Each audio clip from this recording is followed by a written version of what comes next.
bring in, as promised, Academy Award-winning documentary filmmaker Michael Moore. Michael, good evening. Good evening, Keith. Ladies and gentlemen, here is Rachel Maddow. Good evening, Rachel. Good evening, Keith.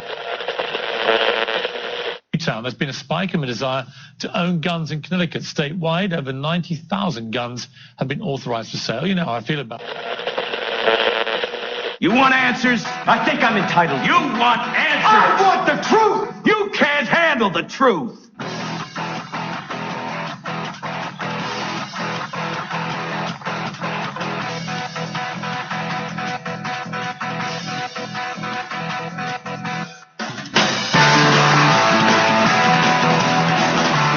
Good evening, my fellow Americans, friends, countrymen, fellow patriots. It is January 15th. It is Wednesday. Man, hump day. I don't know where that term. Well, I understand the concept of hump day being that, but you know, when you work 7 days a week, like most Americans have to pay the bills and everything, it's just another day. It really is. But you're listening to the Midnight Patriot radio show and podcast. I'm your host, Jeff Norton. You can join me here live every Monday through Friday from 9 p.m. till 12 a.m. Central Standard Time, or on the web 24/7 at www.patriotfb.com. That's www.patriotfb.com. Wow, we got our new ads in. If you guys haven't had a chance to go out and take a listen to our live streaming music feeds. We play country, classic rock. You know, ask that you go out and do that. It's free.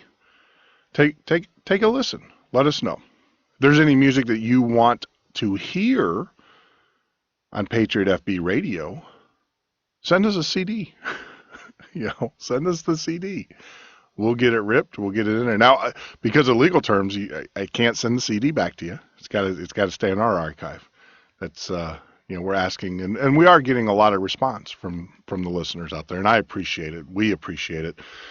We were sitting down today, and I was sitting down today, and kind of going over the budgets, the numbers, and between all the licensing, all the sound exchange, all the things that we pay, we have upfront money that we obviously had to shell out. But you're looking at a pretty sizable investment to run a legal streaming. It's amazing because we actually got another IceCast server up and running for testing purposes. Also, we were going to use that to do our feeds. Didn't quite work out as designed, so we're going to have to punt. So tonight is going to be a coding marathon. We're going to get it up and running. I promise you, we will get the players. What we're trying to do is so we have one player on the website, and based upon time, that player will switch out to the appropriate feed. So we're going to get that working this evening, and so tomorrow morning when you come in and you listen to AVN, Michael. On AVN, you only have to push one button, and it will be there. So exciting times, though. We're growing. We are growing. But tonight's show is just kind of a free for all. If there's a topic you'd like to discuss, give us a call at 1-800-580-4870. That's 1-800-580-4870. Love to hear from you. Love to have you join the conversation. For a lot of our new listeners, I know we have a lot of first-time listeners. The Midnight Patriot's all about conversation. Any topic. And I reach out to you once again. You know who you are. Giving you an opportunity to come on the line, come on the air, and speak your position on certain issues. I extend that out to you once again. See if you take it up. I know that JJ talked about it a little bit today, and I'm not about calling people out. It's not my intention. My intention is to further the conversation, and that's what we're trying to do here at the Midnight Patriot Radio Show and podcast. I got a little sound bleeding here in my ear. We'll have to back that off, but We get back from the break, we're going to talk about Obamacare, obviously, NSA, some other news, but you're listening to the Midnight Patriot Radio Show and Podcast. I'm your host, Jeff Norton. Join us live every Monday through Friday from 9 p.m. till 12 a.m. Central Standard Time.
Now comes news that not enough young and healthy Americans are signing up for coverage, which is crucial for the success of the program. The way insurance works is you need all the young, healthy people to pay for insurance and not use it until they get old and unhealthy. And so far, only a quarter of the 2.2 million people who signed up are between 18 and 34, 24%. The White House was hoping for closer to 38%. Why they would hope that, I don't know. They expect young people to buy insurance at the same time the PlayStation 4 comes out? You know, if you want young people to sign up, maybe you shouldn't have made the law so you can stay on your parents' plan until you turn 26. I mean, what kid is going to say, you know, no thanks, Mom and Dad, I got the premiums covered. The deadline to sign up is March 31st. In my experience, if you want to get young people to do something, all you have to do is tell them specifically not to do something, right? Or give 10 free lives in Candy Crush to the first 2 million subscribers. But just to make sure the younger people do sign up, the Obama administration is rolling out a new ad campaign that's targeted specifically at the young and vibrant. Hi, I'm Alex, and this is my wife, Martha. And we're both approaching the big 6-0. And we have health care issues to deal with. I take blood pressure medication. And Levitra. Yes, and Martha's got beta blockers and something for her osteoporosis. It's not cheap. But fortunately, we don't have to pay for it. No, you do. That's right. You young people are paying for our drugs and our doctors. Not to mention our Social Security and our Medicare when we retired at Boca. And you know why? Because you don't vote. And we do. That's right. Hope you enjoyed that Burning Guy Festival. Come on, Martha. Let's go find that Levitra. Oh, Alex. The Affordable Care Act. Next time, maybe pick up a newspaper. A newspaper, FYI, is like an iPad. I just had to play that. Give me Jimmy Kimmel live. Jimmy Kimmel live. I could not resist. I actually saw that today, and I wanted to share that with you if you haven't seen it or heard it. But it's so true. It is so true. But we'll get to that here in a minute. But you're listening to the Midnight Patriot Radio Show and podcast. Join us live every Monday through Friday from 9 p.m. till 12 a.m. Central Standard Time right here at patriotfb.com. That's patriotfbradio.com. What a day. We it's amazing. You get up in the morning. Have you guys ever thought, a very wise man, let me kind of back up here. A very wise man once told me, you ever want to make God laugh? Tell him your plans. Tell him your plans. So today I woke up and I'm like, yeah, we're going to get the other IceCast server up and running. We're going to be able to get all of our other shows connected to the IceCast server. That way we can feed them over to the live feed so you don't have to click on the buttons because, of course, the software says it can do that. So we spent all day today realizing or finding out that, no, it doesn't work that way. So we're going to punt. So we're, I sat around this evening, put on my thinking cap, my public school education. That was before Common Core, pre-Common Core, I should say, and kind of drew it out. And so after the show tonight, we're gonna get back on it. And I do promise we will get these other feeds into our live stream. That way you can just listen to one station, one channel, and have all of your music, country classic, modern country, rock and roll, and also these feeds. So we're going to work on that through the night like little elves that we are. We're going to work on it. We'll get that up and running. I think we got a plan. And if I remember right from my G.I. Joe days, it's half the battle. So just kind of bring you up to speed. Last night was a great show. I have to say that last night was an outstanding show. If you'd like to join in the conversation, give us a call, 1-800-580-4870. That's 1-800-580-4870. I thoroughly enjoyed the conversations that we had. And that's what this show's all about. See, a lot of people, I know JJ and, he does a lot of guest shows, brings in a lot of guests, and that's great. I mean, it really is to have these guests come in. But tonight's show, the Midnight Patriot's all about you. Now, of course, we have our standard guests. We have Tim on Monday from Munitions Monday for an hour. We have Stone Anthony joins us for 2 hours on Tuesday, and then we have Prepper Recon on Thursday. But Wednesday and Friday is kind of an open night. Anything's open for discussion. And, there's a topic you want to talk about, FEMA camps, RFPs. For those who don't know, RFP, request for proposals, for tarps and various items to stock these camps. If you guys want to talk about that, feel free to give us a call, 1-800-580-4870. It's all about you. You know, I'm just, you know, a conductor here on this train of truth and liberty. You know, I've told people this quite a few times. You know, this is a powerful locomotive that we put together here at the Midnight Patriot. Locomotive of truth. My job is just, I'm the tracks. I'm there to make sure that we get to the station in the right direction. But you guys, your message, your concerns, your conversations, those are the boxcars that we hook up to this train. And eventually, we're going to roll this right into Washington, D.C. Yeah, we are. That's the game plan. This train is heading to Washington. Now, you can either get on board or not. Or not. You know, and we talk about this extensively last night, about how, you know, we can wake people up. We can bring them knowledge, the truth. You know, we don't have to lie. We don't have to, you know, bend it. There's enough out there. You know, I've always said that. We here at the Midnight Patriot, my job is to bring you the truth. And if we're wrong or if we made a mistake, let us know. I'll be the first one to let you know. You know, I listen to other shows. I really do. And I understand their shtick. I get it. You know, it's entertainment and stuff. But, you know, what blows me away is that this is my feeling. There's enough out there based in reality. And I'm not saying that what people are saying is not based in reality. Don't get me wrong. Don't get me wrong. I'm not saying that. I'm saying that, but there's things that we can prove right now today. We have the documents. We have the pictures. We have, you know, sometimes even like Bigfoot, sometimes those pictures are wrong, but we have those documents. So I don't, here at the Midnight Patriot, we don't get into supposition and into, you know, we don't do it. We just don't do it. We try to stay on the facts. Now, you know, and like I said, you know, I'm into a lot of the conspiracy theories. I'm into a lot of the other topics and stuff. But I choose not to bring them here on the air. You know, there's other shows for that. There's a show that comes on 8 million listeners. So there's obviously a need right after our show, Coast to Coast with George Norrie. You know, and those are great shows. Don't get me wrong. When I'm late at night programming or doing whatever I'm doing, you know, writing code or reading and stuff, I always have George Norrie, Coast to Coast, on. I'll have to say it was Art Bell who motivated me to do what I'm doing. You know, and hopefully Art will come back. He's worse than Michael Jordan.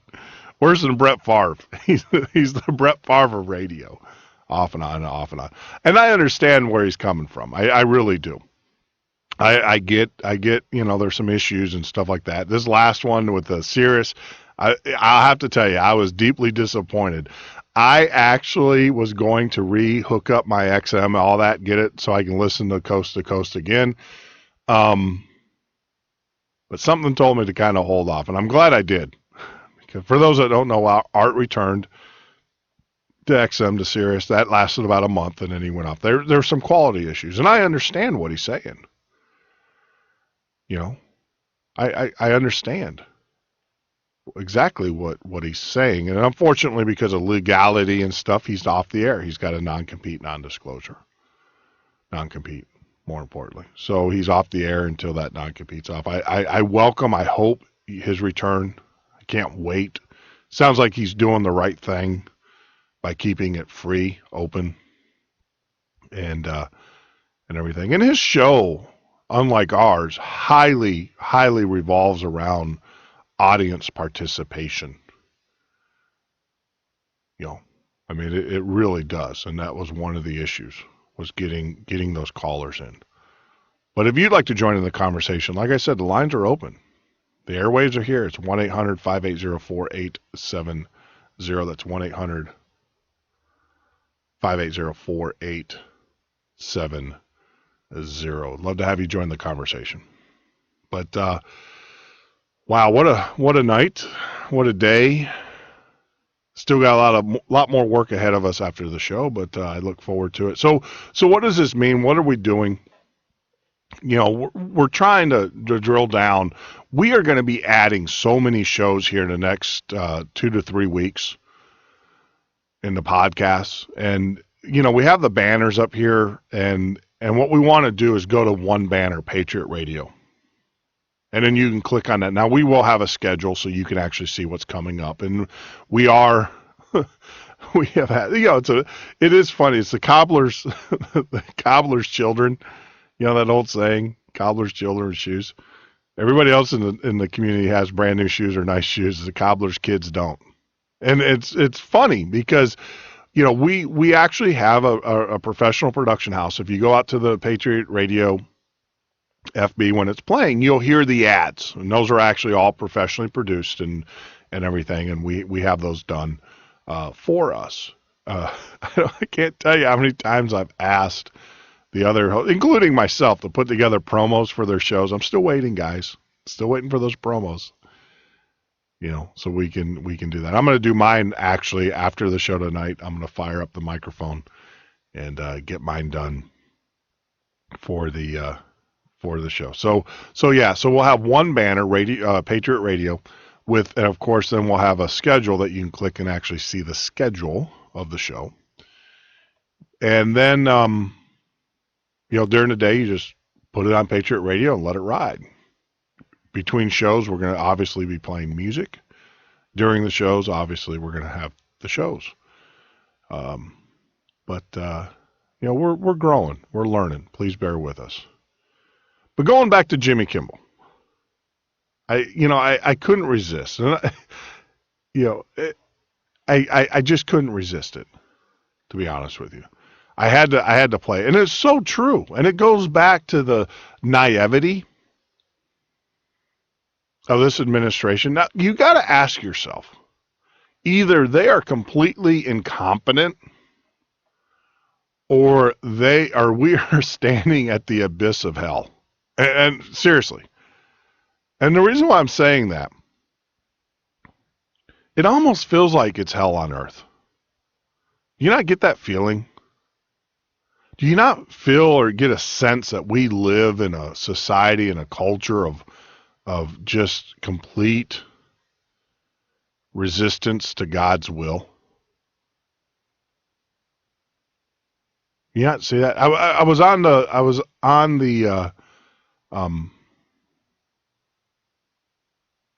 boob tube. I call it the boob tube. My grandparents used to call it the boob tube. And it's not because now when you guys hear boob tube, I know what you guys are thinking. Back then it said it used to make you a boob, and not a anatomy, but they used to call it the boob tube when I was growing up. So I was on the boob tube today, and it's actually turned into the boob tube these days. But I was watching a newscast, and they were talking about Google, and they were talking about searches and everything, and I just caught it. I just caught a glimpse of it, so I do apologize not for giving you the whole story, but they were saying that over 25% of all searches on Google are pornography related. 25%. It's just, it's crazy. It's insane. I feel like we are just sliding in the abyss of hell. I was going to put a promo together. It's not really a promo, but a satire. Welcoming everybody to the gates of hell. It's just, I get that feeling. I just get that I don't know, it's coming. You know that feeling of despair? I see it. It's just crazy. You know, we have police officers now being, once again, like I said, it used to go once a week, once every 2-3 weeks, maybe a month. Another YouTube video popped up today. 70-year-old man arrested, punched so violently by a police officer, literally he's bleeding from his eyes. Bleeding from his eyes. You go out to patriotfb.com, you'll see it. It's just I just don't know. You know, I almost feel like we need to go to our little enclave. And we need to build our wall around. And maybe that's what we need to do. So let me explain this to you guys. I am in the process of securing some property. About 20 acres. That's about what I can afford. And I'm almost tempted to put this out there. If you want to live off the grid, but, you know, live nicely, because trust me, I even though, you know, off the grid living to me isn't like off the grid living to some of you. It's not living in a tent. I will have means for power. We will have water. We will have heat. We will have things. But it's almost like I want to build a off the grid compound and get like-minded patriots. Now, with 20 acres, you know, we figure you got to take about 10 acres and turn that into farming, right? And I know that we have some listeners out there, and they might be able to share some of their knowledge with us. How many families can we put on 20 acres? And how many acres, you know, and we might have, if we get more, we might even be able to put more families, or might be able to get more land. Where I'm looking at, it's actually tracts of land, so we can buy them in 20 and 40 acre lots. And I'm almost, I know I'm going to do it regardless. I mean, what I'm waiting on is I'm trying to figure out the technology on how I'm going to set up microwave dishes. And the reason why I need microwaves so we can stream this show to you guys. And so that's, believe it or not, that's the hurdle that I'm trying to overcome. I'd like to put up a small FM transmitter if I could. But we just need to bug out. Just kind of go live in our own little world. You know, I now understand the desire. 21 days to 30 days, I think it took the Pilgrims to come across. Some cases longer. The Puritans to you know, to get away from the king. We don't have that anymore. I mean, yeah, we can go into the wilderness of the United States and kind of disappear, but you're still under the watchful eye of game wardens and all that, and they can come on your property anytime. But, you know, we don't. Where are we going to go? I can't build a spaceship. Where are we going to go? Maybe in the ocean. I don't know. Under the water. I don't know. I don't know. But there are plans, and maybe we need to just start doing that. Because today I was reading the news, getting ready for the show, for tonight's show, and it was just it was incredible as far as the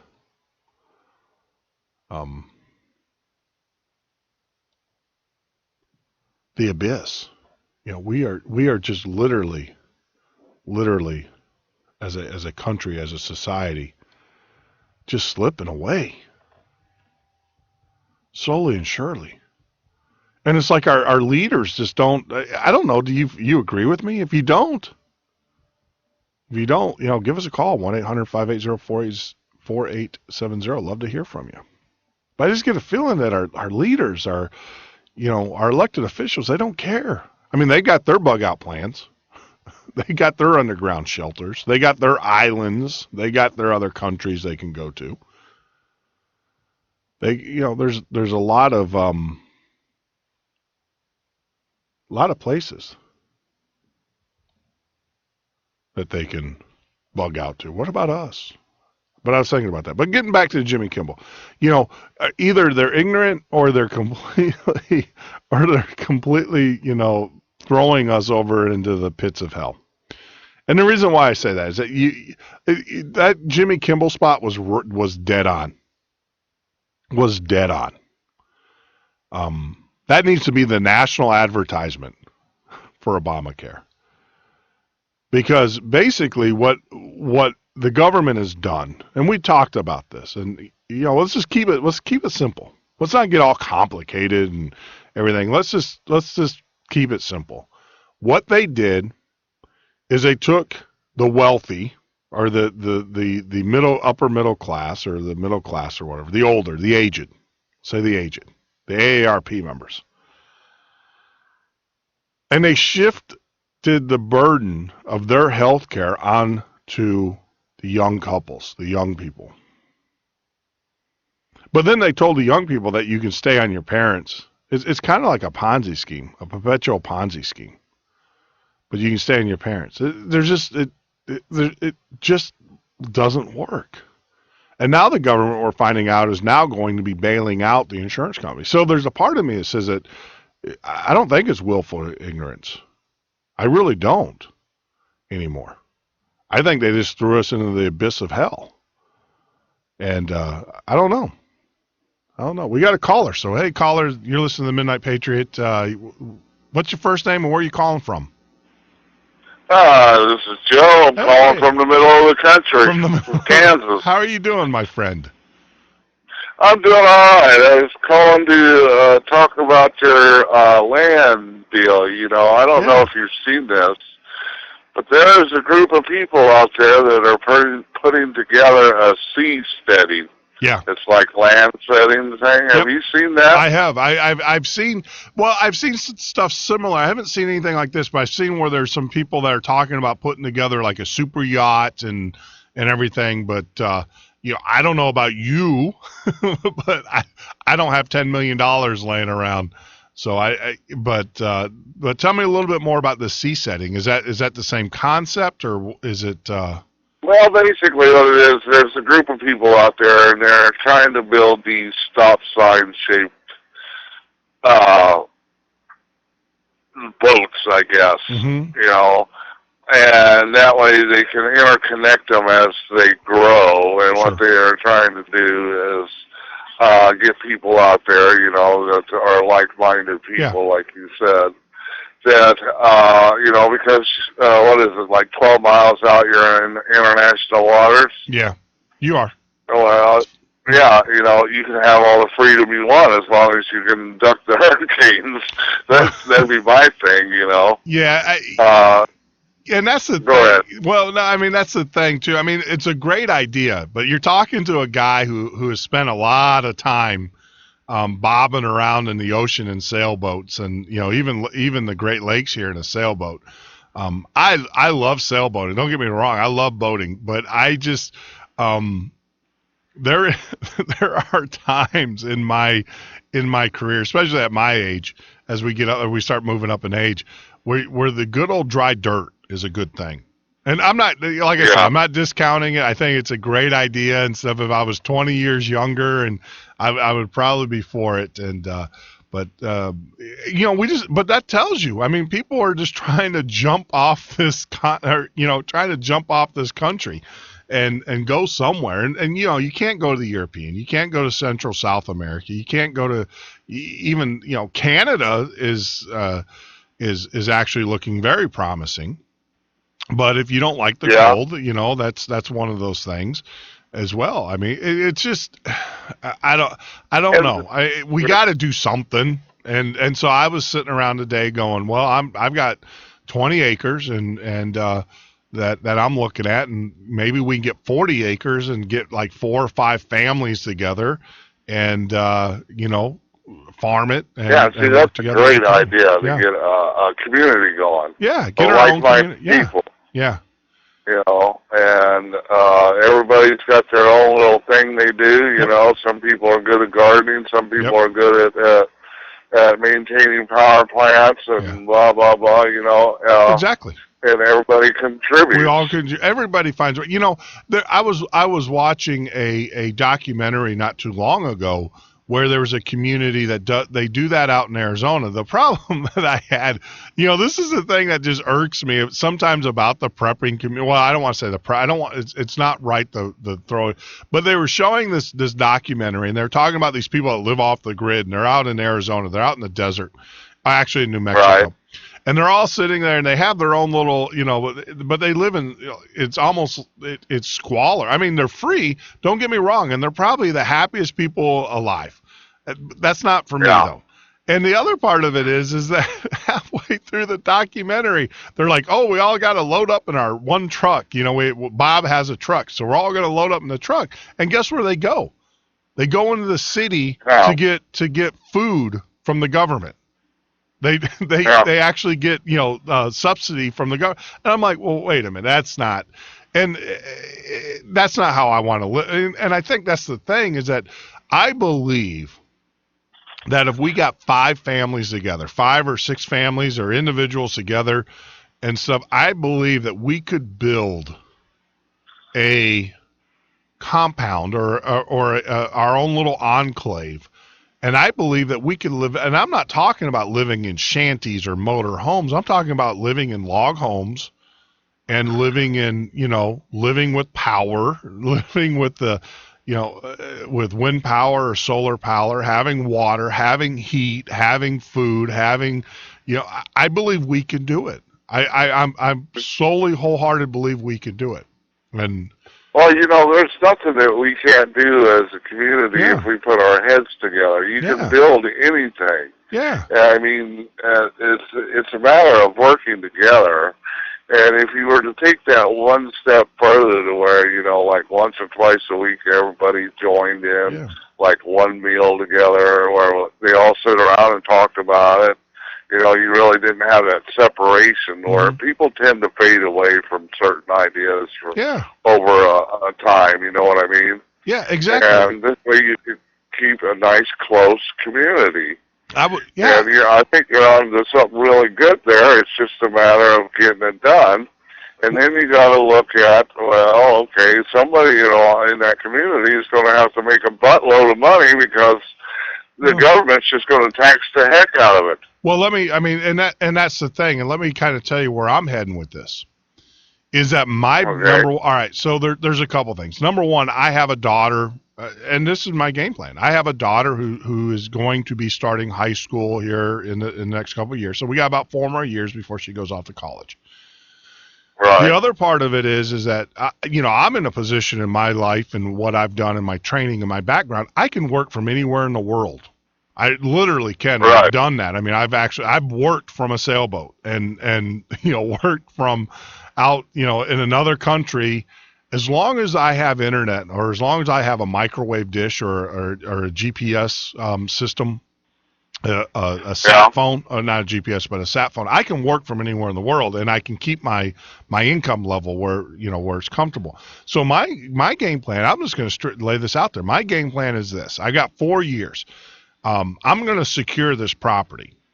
In the 4 years, I'm going to own it. It's going to be, you know, by the end of the 4 years, it's going to be, we're going to own this property. Then when my daughter goes off to school, because she's going to go get on her own life and stuff, I'm moving. And then I've got to build a microwave, and I'm going to be on this. I'm going to be on this property, and I'm still going to have the income that I have if I'm sitting right outside of Chicago, wherever. I'm still going to have it because I'm still going to be doing the side work that I do. And, you know, and I'm just asking you, you know, especially you, Joe, and some of you other guys, if you want to come along, let's do this. I mean, I've already secured where I want to go with it, and it's not too far from you. And I've already secured. Yeah, see, that might be a good thing for me because and people like me because now my house, I paid for my house cash when I closed my business down. And so anytime I want to get out of town, all I got to do is stick a giant for sale sign on it and sell it. Mind you, it's not worth very much, but it's yours. It'll give me a little start. Yeah. And to kick in, and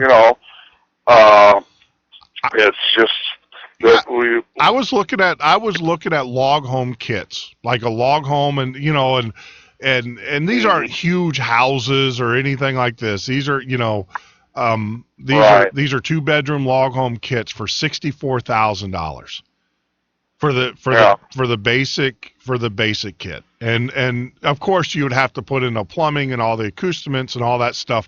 Well, that actually came with the walls, everything. It came with the plumbing, all that, but it did not come with the interior wall. So that's just sheetrock stuff.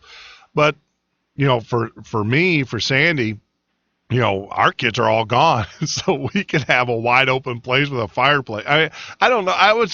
I'm starting to get to that point where I'm just like ready to bug out. I know I've got 4 more years. I have obligations that I have to meet, but those obligations will be met within the next 4 years. And, I'm going. The big hurdle I got to overcome is how am I going to, I've got to have internet connection. I have to have internet connection in order to do what I do. Sure. So, but I think we could do it. I honestly think in the next 4 to 5 years, this show is going to be coming to you somewhere in the interior of the United States in the middle of nowhere.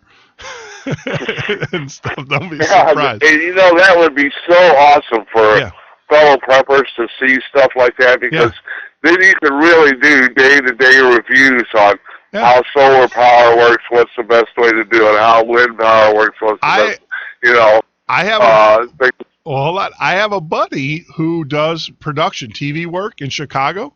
We were talking, we were riding on the train back and forth. You get these friendships as you ride on the train. When I worked in Chicago in downtown, and as I was coming back, we were talking about this, and he said, how cool would it be that you're for all practical purposes, I'm a city guy. Now I grew up in the South. My dad was military and everything, but I grew up in the cities of Chicago. I mean, I lived in downtown Chicago for a good 8 years of my life. I mean, literally right on Lakeshore Drive, right in the heart of the city. I still work in the city. I still have consulting, work that I do. And he said, how cool would it be a person who would do a show where you go from the city to being a prepper, and we videotape it kind of, he said a reality show would be awesome. He goes, you're the hustle bustle, you got all that pollution and toxins in your system. I am in the worst shape of my life that I've ever been. And he goes, that's a whole other thing. And he goes, you'll probably eat a lot healthier out there. Well, that's what he was saying. He goes, we could do a package. We'll do it.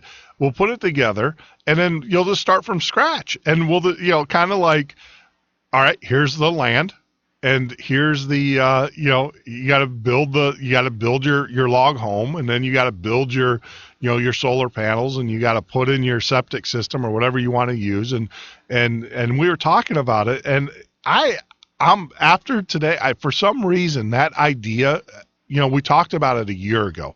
That idea just came right back to my head today as I'm sitting here scanning the news going, this is crazy.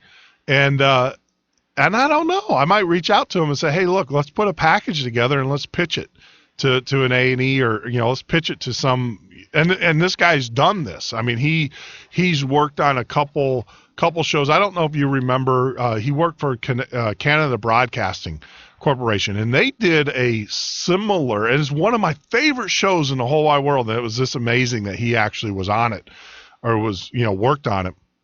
It was where they took 2 couples in Canada, and they put them in they basically put them in the middle of nowhere, and they had to live for a year. They had to live like the Hatterites. They had to live like the I remember that show. I remember that show. That was Sandy and I. We loved that show. And then the other one that we like is the one in Alaska where the man, it's that man by himself. He was a nature photographer or whatever, but he built a place in Alaska all by himself. And, he lived out there. This was done like in the 60s. It was like an old 1960 kind of footage. And the story, I did some research. The story on him is when his wife passed away and he had a heart attack. And he decided he was just going to pack it up and go to the wilds of Alaska. And it was just an incredible, I will tell you, Sandy and I, we love those two shows. We thoroughly love those shows. And, we were like, how great would it be? Yeah. Go ahead. Sorry. No, I'm just saying, how great would I'm going to do it. I am going to pull the trigger on this, and I am going to do it. Who wants to be a part of it? That's all I've got to say. I join in, that's for sure. And I'm not talking like, we're not going to be living in no trailers. We're gonna have homes. We're gonna have solar systems. We're gonna have septic systems. Or actually, I really like the and I've been looking at this for a while now, is the composting septic systems. And that's an interesting deal there. Yeah. People are heating their greenhouses with compost in the wintertime so they can grow all year round. Yep. Now I'll be the first one to tell you, I know nothing about farming. Sandy, we tried to grow a garden in the back, and I know nothing about it. I can honestly tell you, so I'd have to get someone that was a farmer. We'd have to get someone that was into farming, that can help us out with that. So, it's just, I'm going to do it. I'm going to call the real estate company tomorrow, and I'm going to pull the trigger. We've been going back and forth trying to talk, talking and everything, and trying to work out, and I'm finally, after reading the news today, I just said, look, I'm gonna do this. And like I said, the biggest hang up I have is I got to figure out, I have all the equipment, but we've got to set up, I've got a 50-foot tower in the back of my house right now. We've got to set up some kind of microwave system, because I will have, we're going to have the internet and satellite. Well, I don't know about you, but I can't live very well without my internet and ice maker. Well, I can tell. Well, I've got to have the internet because that's how we're going to pay the bills. Right. That's how. And if you go to patriotfb.com on the videos and backtrack about 100 videos of mine that I posted up in there, you will see that I posted a couple of videos on a series of a family that went straight from the city into the country, into living off the grid. Oh, really? And it's a very, the guy makes documentaries. Documentaries? I have such a hard time pronouncing that word. It's all right. There's words I can't say. So is it filed under prepping?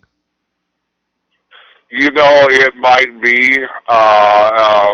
Sometimes I just file stuff under other, and sometimes I just stick it in there. Yep. I try to stick it in where it needs to go, but sometimes I don't do it. Well, I'll tell you, actually, Off the Grid movie, which Mark put it up there. That's the movie I was referring to, the one that I watched. Then I was like, this is cool, but then I was like, I don't want to live like that.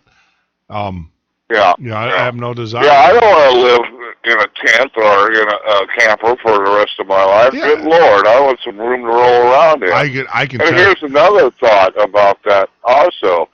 When I moved here to Kansas, I had about 30 grand worth of tools, and this house I bought didn't have a garage. Yeah. So I went to the local, they had one of these shed companies that had the real nice wood sheds. Yeah. Well, I bought one for $3,000, and it was a 20 by 20 shed.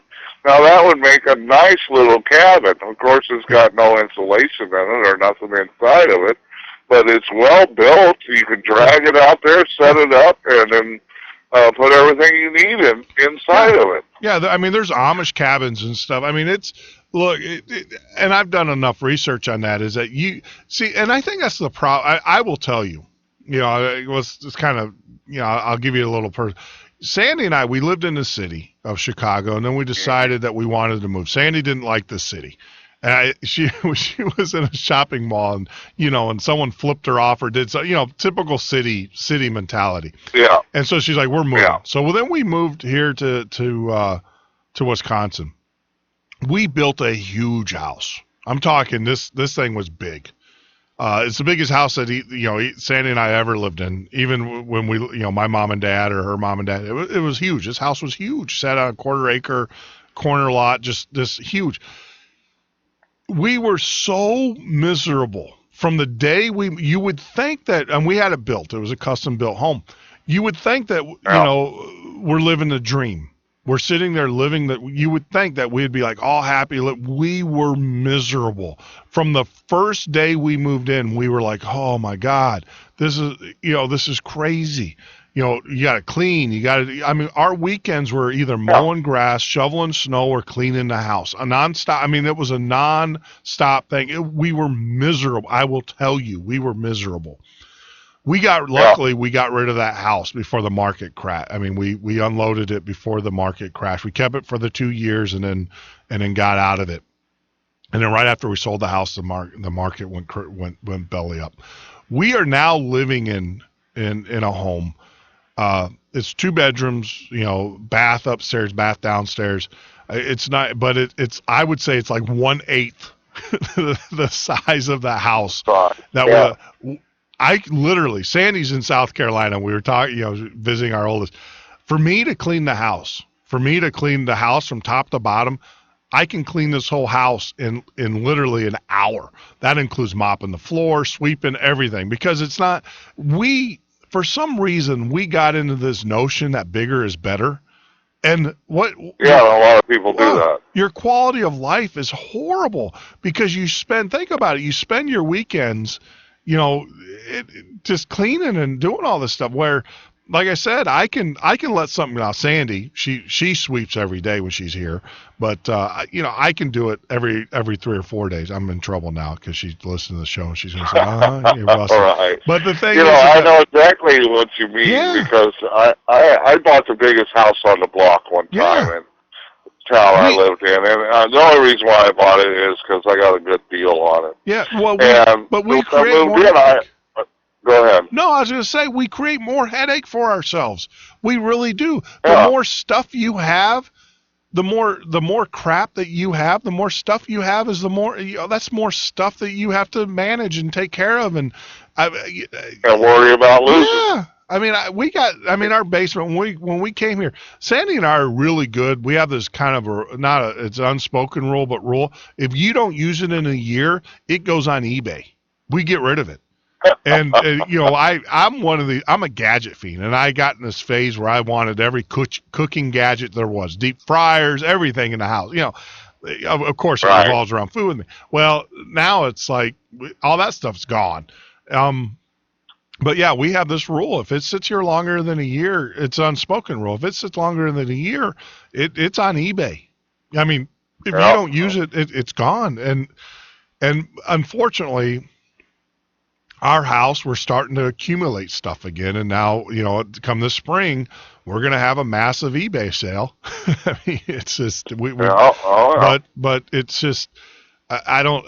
Well, it just goes to show you, and now you know what it is we tend to look at monetary stuff for the big house, the nice fancy car for happiness. Yeah. And that's not where happiness comes from. Yeah. Happiness comes from your little girl looking up at you going, hey, Daddy, tell me a story at bedtime, or, the love of your wife or spouse or what have you. Yeah. That's the free stuff, and that's what makes you happy. It ain't the mansion on the hill. It and a lot of people will think that, look, I went through the phase of my life in my professional career where I flew in the Learjets. I actually got my pilot's license. I used to fly a CJ5, which is a Cessna 5-seat 5+2. I've flown in Hawkers, I've flown Challengers, I've flown, all sorts of different jets. And don't get me wrong, it's fun. I've always equated flying an airplane is the ultimate video game, but it has consequences. Yeah, exactly. It has consequences. so I mean, don't get me wrong. I don't look back at that part of my life and miserable. But I will tell you this: I wasn't the happiest that I am now. I wasn't, that was when life was good. I was still searching, still trying to figure it out and everything. I will tell you now, we have more. We were talking about, Sandy and I were talking about this today. We have more pressures on us today with the business and trying to make that right, and the things that we're doing. We have more pressures on us today. I'm happier today than I was back then. When you add it all up, I mean, you're able to handle it better. Well, I think your priorities are different. I mean, I wasn't, like you said, the material things. I mean, I look at my youngest daughter is, she's just, all my girls, I'm going to get in trouble for saying this, but my middle daughter, our oldest daughter's obviously with her own family. My middle daughter, she's in college. So we don't see her that much. My youngest daughter, I obviously see her. And I can't wait until this weekend. We're going to go out and do something cool. I don't know what we're going to do, but we're going to go out and do, and I look forward to that. But I look at what's going on, and I get so frustrated, especially with certain family members who look at this and say, well, it's not my problem. Kind of like that commercial that I just played with Jimmy Kimball about the older couple said, we're going to be in our we're in our resort in Boca, retired, living off of Social Security, and you young people are basically flipping the bill. And by the way, when you get our age, it ain't going to be there. You're going to be eating mush, or you're going to be wearing government leisure shoots or something of that nature. But we're enjoying it. Thank you very much. And it's just I like how they threw in the deal about the Running Man thing, they have every year. Yeah. They call it the running guy. The running guy, yeah. Have fun at the running guy. Yeah. But it's, I don't know. I'm telling you, I'm pulling the trigger on this. I'm gonna do it. I'm glad to hear it. Because the world is getting to be a horrible place. I posted this link on Facebook, FB, or not Facebook, excuse me, but PatriotFB.com about FEMA are seeking contractors. Yes. For biohazard disposable facilities, tarps, and housing units. Yeah. They plan on getting rid of us in 40-yard dumpsters. That the life just is not going to mean anything here before too long. Look, these guys, this government, as inefficient as it is very efficient in certain areas. And that is one thing that, they know. Anybody with any sense of intelligence, knows that this country, this government cannot sustain at its current rate. China just announced that it holds more debt in the United States in its whole history. China does. And China is they're already saying we're not gonna, we're no longer going to bail you guys out. There's when I was in the business community and when I worked with investors and I got investor money, believe it or not, we would do this thing called angel funding. You go to these investors, you pitch what you're doing and blah, blah, you try to raise money. And one of the things that I learned very early on is that you would go in there and you would say, look, we need $5 million. $5 million. And we wouldn't get, these angel investors are like, they're not going to do business with you. They're like, $5 million, no. There was one business that I was involved with. I was a partner in it. They raised over $250 million. Now, this was all invested. It was a hedge fund kind of a money. I actually wrote some software for them. I didn't have anything to do with the operations of the business. They hired me to write predictive analysis software for them. And so I did. I was like, okay. And part of that, I got a little piece of the company. So I wrote the software and stuff, and they went, and I'm like, $250 million? Are you crazy? These guys are professional investors. That's what they do for a living. I talked about it on the show, on a show a couple weeks ago, or a couple shows ago. And I'm like, $250 million. That's insane that you guys are. And they said, look, Jeff, they said, the problem is this, is that a lot of people, you guys don't get this. You're the young people, the new ones. The last thing an investor wants to do is make sure that you're underinvested in. And I was like, what do you mean? They said, you got to ask if your company needs $5 million to get off the ground, you need to be asking for $25 million. And the reason why you need to be asking for $25 million is because then the investors know that you thought it out. Because the last thing the investor wants to do is underinvest in you, not give you enough capital that you can't see your success or be successful so they can get a return on their investment. And when you go in there and you say, oh, we only need $5 million to operate and this is our balance sheet and that will carry us through the 2 years, they're like, no one's going to invest in you. But if you go in there and say, look, we need $25 million, $5 million we're going to use in the company, the other $20 million we're going to keep in a bank for a rainy day so that we can grow this or for any unforeseen things then that shows them that you thought it through. Now, what does that have to do with China? You know, a lot of you guys are asking. The reason why China is pumping so much money in our economy, because they know, like a good investor, that if the United States economy goes under, and they're not going to get paid back. And the other part of their economy would tank. And well, that's the other thing too. Everything on the shelves here in America. Their economy would tank. They need us. And you think that we have a revolt issue in this country? If China, with its billions of people, if they can't get fed, if they don't, that's how they control them. But the minute those people don't get fed and stuff, there's going to be mass riot, and that military is not going to be able to hold them. And they know that.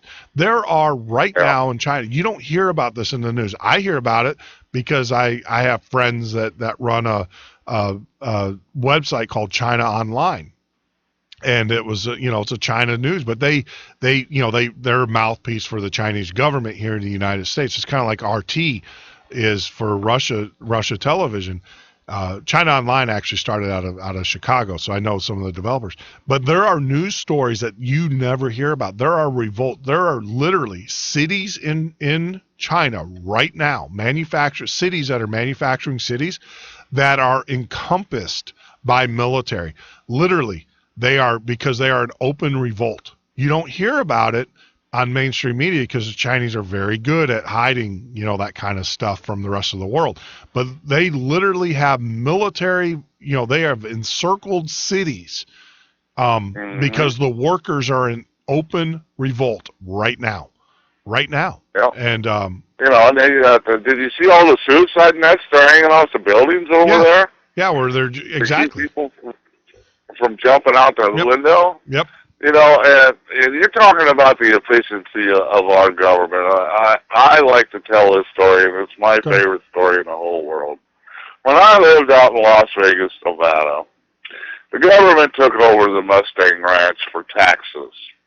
The Mustang Ranch was a brothel, okay? It was a highly successful brothel until the government took it over. Now, if you cannot make money selling tail, then there's something wrong. They went broke within the first year. You can look it all up online. I mean, it's just, how do you that's to be like going broke with a McDonald's. Yeah. You know what I mean? That's how successful the government runs things. Yep. Well, the government doesn't run anything. It's all about bureaucracy. It's all about. It was funny. I had a real good friend at Northwood Professors at Northwest University who used to teach computer science classes. And one day we came up with a couple theorems, just in joke. But one of the theorems that we came up with is the quantum mechanics of the government worker. And basically it's the bodies at rest tend to stay at rest, bodies in motion return back to rest. And that's how the government works. And it's just, it's unbelievable. And you're right. The government, show me one, I challenge you. I challenge anybody out there listening, anybody that's on Patriot FB, show me one government ran entity that works, that actually works.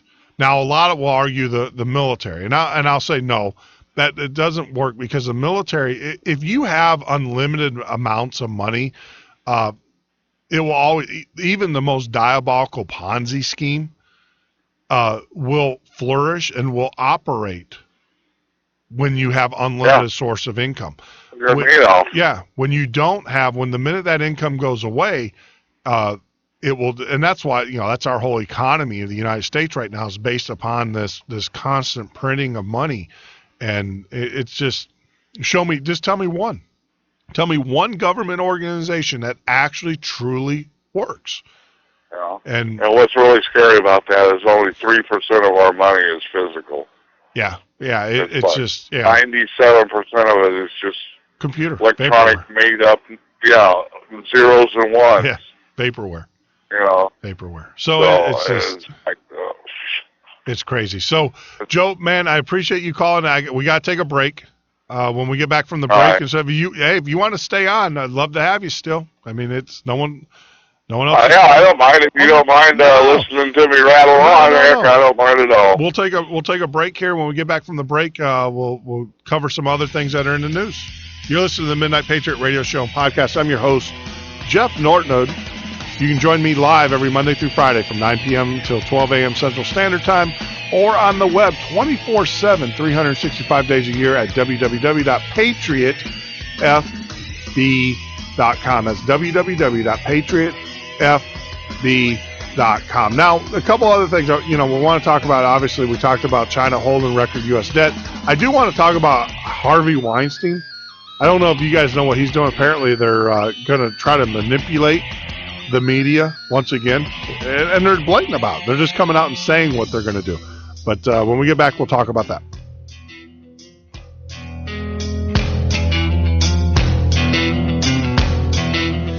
Well, they say that the country's done. They say that the stock market's gonna crash. They say that every single one of us is gonna let down while they walk across our back. But I'ma stand up. I'm gonna put my fists in the air. No, I don't wanna have to bring my guns, but I'll be ready if it goes there. But you can lay down if you wanna. You can run away if you wanna. You can pretend that this is totally okay if you wanna. You can play dead if you wanna. Get what they said if you wanna. Turn your back on the country.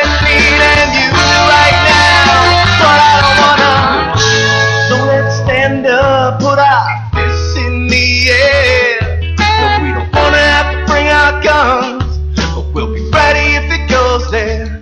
Cause we're the epitome of what's left of the USA. We're hardworking, honest, and we make our money the good old-fashioned way. But you can lay down if you wanna. You can run away if you wanna. You can pretend that totally okay if you wanna. You can play dead if you wanna. But get what they said if you wanna. Turn your back on the country needing you right now. But I don't wanna.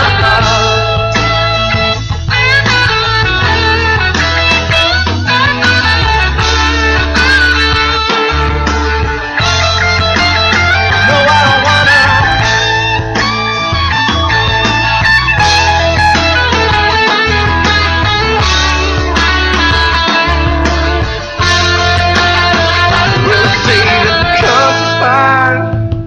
With a little hard work and prayer, we can get her back on her feet. Cause I believe she belongs there.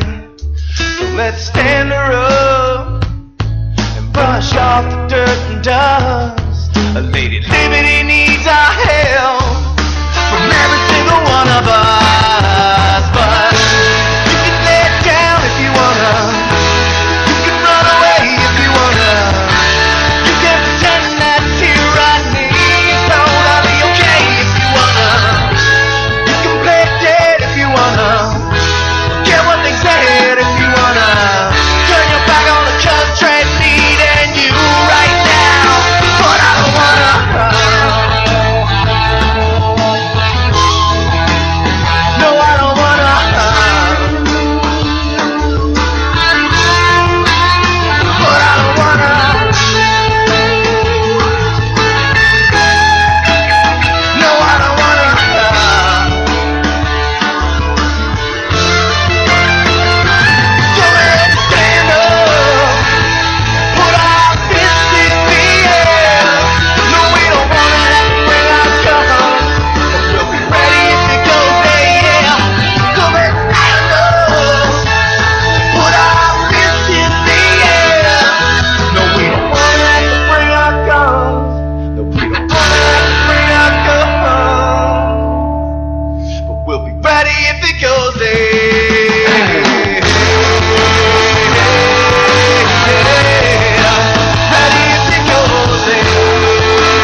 control spending, a government that no longer works for the people.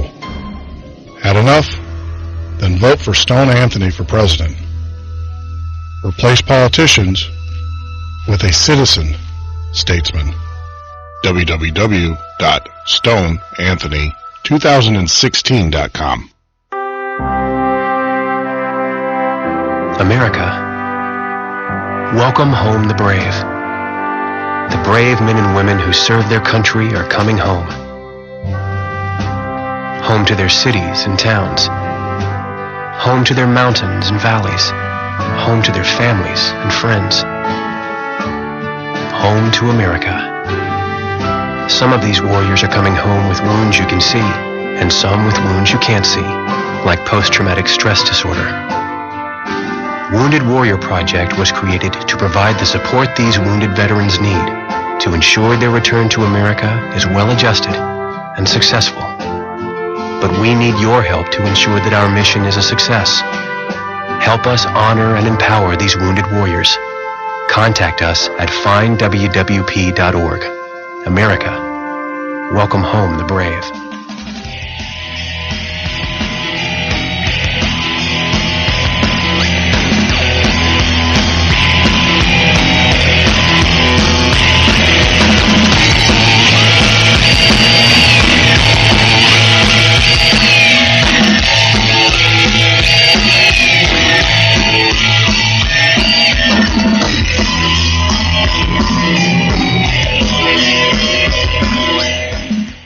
To the Midnight Patriot radio show and podcast. I'm your host, Jeff Norton. You can join me live every Monday through Friday from 9 p.m. till 12 a.m. Central Standard Time, or on the web 24/7, 365 days a year at www.patriotfb.com. That is www.patriotfb.com. But, before we took the break, we were talking about China. It's massive amounts, record levels of American debt. We were talking about, some bug out plans that we have going on. Keep you posted on that, some changes and stuff. But for this segment, what I want to do is I want to talk about, and we got Joe on the phone.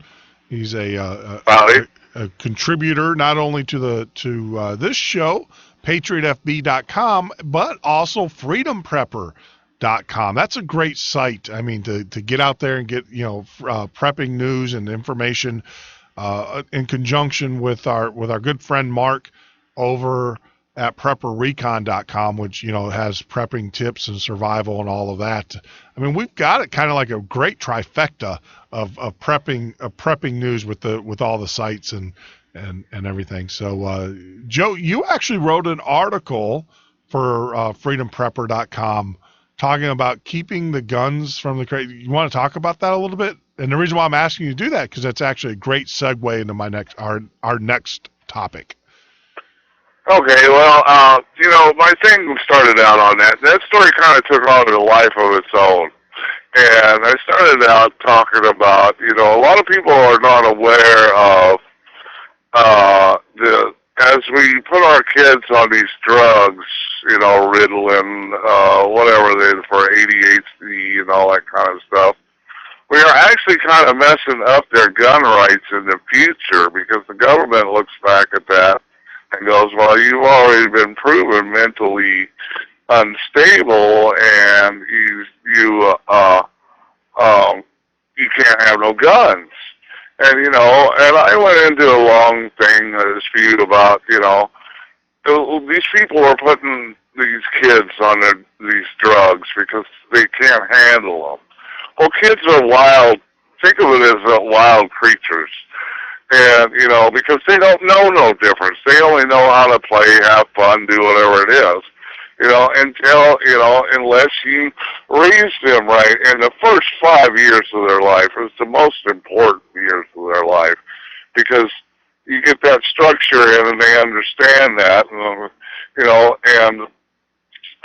you can raise a responsible child that can grow up and have their gun rights and what have you. And my whole thing is with that was, we want our children to have a better planet, but we want our planet, we need to be responsible enough as parents to leave our planet better children. You know, you go in the city, and Jeff, I know you've seen this in Chicago in the worst ways. You walk through some of the streets in Chicago, and you look at some of these kids, and you think, "Oh my goodness, what you know, I just don't feel safe. I need to be in an armored vehicle." Well, you know, but let's talk about it. This is the culture of a lot of these kids who are not raised with sensibility. I mean, I can tell you, I even, you know, my younger, and I, for reasons that I won't go into right now, my middle daughter, she came up from Tennessee, and she wanted to come to Chicago, and she wanted New Year's Eve. And I'm telling her, I'm like, you do not want to be in Chicago on New Year's Eve. Number one, it's not like New York where they have outside parties. It's all private parties, and you have to pay a lot of money, and you're still under the age of 21, so you're not going to be able to go anyways. And even in Chicago, a lot of people don't know this. Chicago youth crime is so rampant. They actually have, if you're under the age of 21, you have to be home in your house by midnight, unless you are going to and from work. They actually have curfews in Chicago. It is that bad. These kids during the summer, and I saw it firsthand, one of the offices that I was working out of was right there, right across the street from Grant Park, which is the big park in down. It's like, you know, it is the central park of Chicago. They had roaming kids, thugs. These are high school kids that would come down there, and they would rob people in broad daylight. And what they would do is when they robbed you, they would pass your purse or your backpack to each other, and then they would all run. It was like flash mobbing. These are things that you don't see. And, you know, these are kids without parents. They might have sperm donors, or they might have, you know, egg harvesting, but they don't have parents. I would never, exactly. You know, even my daughter, she's in college. She's a freshman in college. And I'm like, absolutely not. You're not going down there. Not unless you're being super, you know, she's in college, and her friend that came up with her, you know, my daughter, my middle daughter, she did her junior and senior year at the same time. So she's actually, all her friends are still in high school. So she brought a senior friend up with her, and they literally thought that we were going to allow them to go into Chicago and party. They almost expected that. And it's like, no, you're out of your freaking mind if you think you're going to do that. You know, and like I said, it's one of these things where in today's day and age, the parents are, and it goes back to that material belief, the parents are more concerned about their BMW, their big houses, than they are about raising good, healthy children. And it's sad because the parents who do want to raise good, healthy children, unfortunately, they're stuck in school and they're being drawn down by your idiot kids. Now, I'm not saying, Joe, you're idiot kids, but you know what I'm saying? You hear what I'm saying to you? And it's just, it's crazy. And I don't have the money to send my kids to private school like these politicians. It's amazing. There was a documentary not too long ago. Almost every politician, all these kids, all of the politician kids, they all go to private schools. But yet they created an environment where public schools have just basically been a cesspool of it's just, I get so frustrated. And it's, you know, they're teaching anti-family stuff in schools. You know, it's just like that anti-God issue that JJ was talking about. You know, it's all for yourself. Well, you know what it is? It's all about getting them through the system. It's all about getting them through the system. And I told my youngest daughter, she's brilliant. My youngest daughter is, she actually gets it at her young age. She actually gets it. Our oldest daughter, Sandy's oldest daughter, she was a smart kid. Now as an adult, as a young woman, she's getting it. She's learning. She's back in college herself, but she's also trying to juggle and raise a family. And, you know, my middle daughter, we just hope that she gets through it without getting killed. And that's sad to say, but the thing is that our hands are tied. I mean, literally our hands are tied, because the government has tied them. And I know a lot of you guys are out there going, she's on her own. And there's not much we can do. Even when she was younger, this is the thing that kills me. Even when she was younger, when she went to the doctor's office, we can't add, even though I'm paying the bill, even though we're paying the bill and stuff, we couldn't ask the doctor, there are certain questions that we couldn't ask. Is that insane? And the doctor, I know.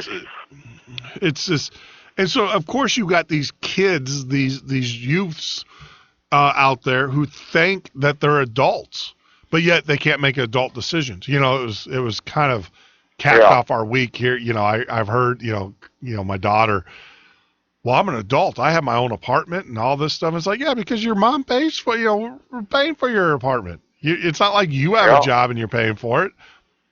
Your school. Well, they say it takes a village to raise a child. But what happens when you live in a village full of idiots? Yeah, well, exactly. Well, that was the thing. Well, the crescendo, as you know, I had to drive all the way back halfway to Tennessee because my adult daughter, who thought she was adult because she was in college now, couldn't read a ticket. And she missed her and her friend, neither of them missed their, because I asked them specifically, I was like, well, when are you guys going back? And, it's on this day. Are you sure about it? Yeah. And then of course we're driving back to get them on their way back to Tennessee. And it's like, well, Dad, why does my ticket say the 3rd? And it's the 4th, Saturday. So lo and behold, my adult daughter, who kept on throwing that in my face the time that she was here, didn't have an adult solution to her predicament of being stuck in Chicago. And if I knew, look, I will tell you this, and if I knew that no harm would have come from her, but I know Chicago, it's a dangerous place, especially for kids, especially for females.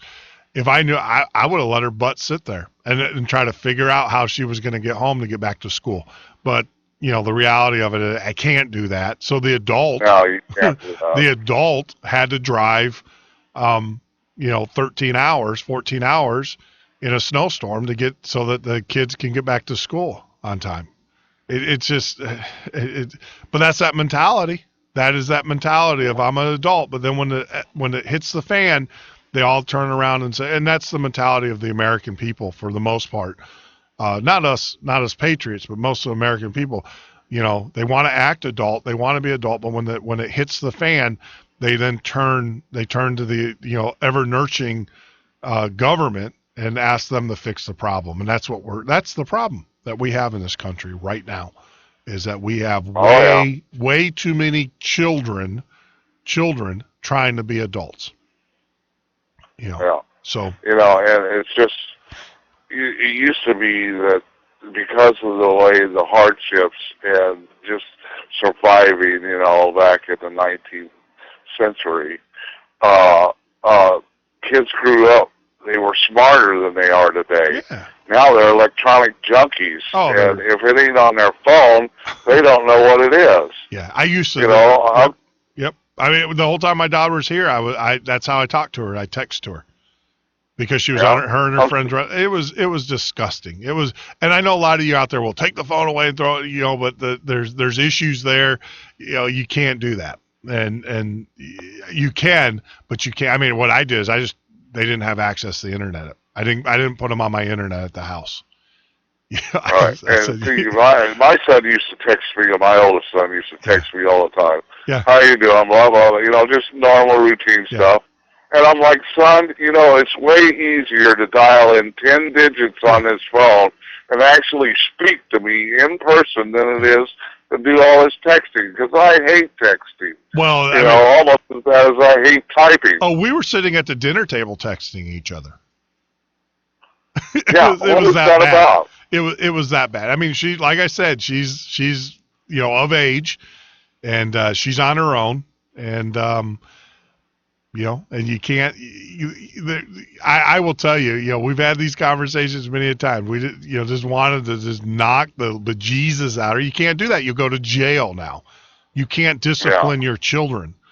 You'll go to jail. I mean, the government has made that perfectly clear that you can't. And it's just I don't know. Well, the problem with raising your children to live a better life than you did, or as we did as parents, or what have you, and going through the hardships is they don't go through those hardships, so they don't know what it's like. Yeah. And so they expect, and they do expect these things. They expect these things to be handed to them, or what have you, or, you know, just spoiled, rotten kids is what they turn out to be. I hate to say it, but, you know, and you ask yourself, well, how did my kid get like that? Well, it's like, well, maybe you should go look in the mirror. Well, like I said, I didn't have a whole lot of say-so in it, and the reality of it is that now now I have zero say-so in it. So it is what it is. Well, you know, let's move on. You know, is that Dr. Phil Auer? Let's move on. You know, let's talk about, you know, Harvey Weinstein. Did you not see this? Where him and Meryl Streep are apparently coming out with a movie. You know, this sounds so freaking Iranian, you know, or Iraqi propaganda. You know, they're going to come out with a movie to make the NRA wish they weren't alive. That's what they're saying. Yeah. Does that not sound like, you know, I'm Dijawan or whatever, whoever the Grand Ayatollah, or how about Little Kim? You know, we will destroy you, America. You know, it's just crazy. I mean, Harvey Weinstein actually. And let me read this article to you. It comes out of the Washington Times. Movie producer Harvey Weinstein announced for the first time on the Howard Stern radio show that he's making a full-feature drama to try to destroy the National Rifle Association. Well, number one, most NRA members, most conservatives, they don't watch his movies anyway. You know, Harvey Weinstein is the guy that basically funded Michael Moore and his shows. Mr. Stern asked Mr. Weinstein on Wednesday whether he owned a gun. The Hollywood heavyweight replied that he did not and never would. I don't think we need guns in this country, and I hate it, the producer said. I think the NRA is a disaster area. As he's walking out and walking around town with his bodyguards, who, by the way, have guns. They have guns. So Mr. Weinstein then revealed a secret project about the gun rights group. I shouldn't say this, but I'm going to tell you, Howard, he said, I'm going to make a movie with Meryl Streep, and we're going to take this head on, and then we're going to wish they weren't alive after I'm done with them. Number one, we really don't care about your movie, Harvey Weinstein. We're not going to go see it. We can care less about you. We already know what you libtard gun grabbers feel about us. We already know that. The reality of it is you're never going to take our guns. It ain't going to happen. And then it goes on. This is what's what the shock jock asked whether the film was going to be a documentary. Mr. Weinstein said no, that would be a big movie like Mr. Smith Goes to Washington. The movie mogul said that his vision was to scare people away from firearms. He foresees moviegoers to leave thinking gun stocks. I don't want to be involved in this stuff. It's going to crash and burn. The chairman of Weinstein Company, formerly Miramax, is one of the President Obama's biggest fundraisers. He brought more than $500,000 of his Hollywood friends to the president, blah, blah, blah, blah, blah. So Howard Stern, you're talking to Howard Stern, Stern being Jewish, then goes on and says, Mr. Weinstein thinks guns are necessarily for self-defense, but only in other countries during genocides and if the weapons are not personally owned. Mr. Stern pointed out the inconsistencies in Mr. Weinstein's earlier comment about a project about Jewish defending themselves during the Holocaust. The producer replied that the justification for using a gun is when you are marching 500,000 people into Auschwitz. Well, then Stern then goes on and says, well, you know, it was the gun grabber. You know, a lot of people, you know, once again, the liberals want to refuse history. They want to deny history. A lot of people, and I'm just going to bring this back up again because we got to always be in their faces about this. The Germans or the Jews had guns. They had guns. They possessed guns. But Hitler, being smart, passed laws to restrict their ownership, took those guns away from the Jews, and then marched them 8 million, to the tune of 8 million plus, into the concentration camps, and thus gassed and killed them. Yeah, and I don't know if you know this or not, but the Russian people are well better than the American people ever thought about being. And then Stalin came in, and he done the same thing. Made passed the laws, took everybody's gun, and then proceeded to kill 30 million people. I am a firm believer that if we did not have guns in the United States, if this government is afraid of us. They really are. Yeah. Think about it. They are taking the military complex, the military that was designed and built to protect this country against enemies, against foreign enemies. The military, they are now turning that inwards onto the American people. There's no doubt about it. Yep. The NSA spying, they are scared to death of us. And I know that, everybody's going to say, well, the military, you can't, and they're right. You can't, as a militia, cannot go up against the American military. There is just no way that you're going to win that battle and everything. But I also believe that the American military is not going to fire. You'll have a few knuckleheads that would, but the majority of them would not turn their guns or their weapons on American citizens as long as we are within the right.